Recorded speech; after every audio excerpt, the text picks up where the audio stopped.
Bojazlivá Kefka. Rodičia kúpili Milovi novú kefku. Bola modrá ako obloha a mala husté biele štetinky. Milo ju večer pred spaním rozbalil.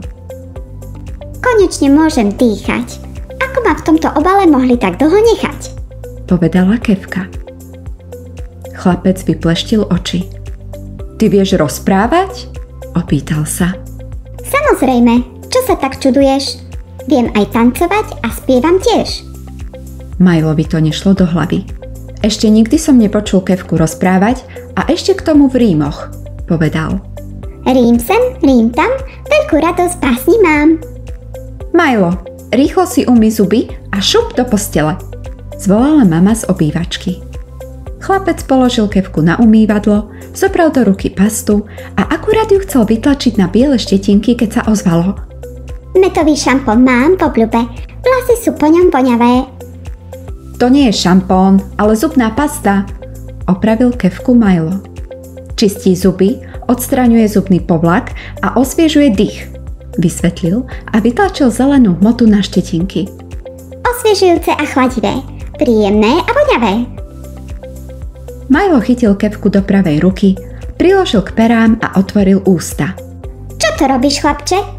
Nie som jedlá, takže ma polož naspäť na umývadlo. Čo ťa to vôbec napadlo? Chlapec sa poškrabal po hlave. Zdalo sa, že Kefka nevie, na čo má slúžiť.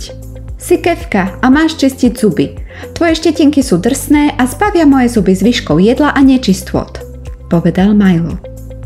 Tvoje zuby sú ale ostré. Môžu ma poraniť a to nie je dobré. Chlapec nevedel, čo má s bojazlivou Kefkou robiť. Bez teba pôjdem spať s neumytými zubami.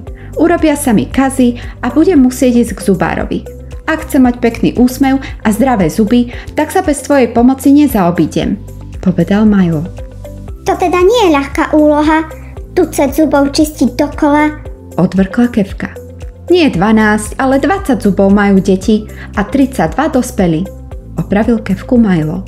Zuby sa čistia len 2-krát za deň, to predsa zvládneš, rovnako ako iné Kefky.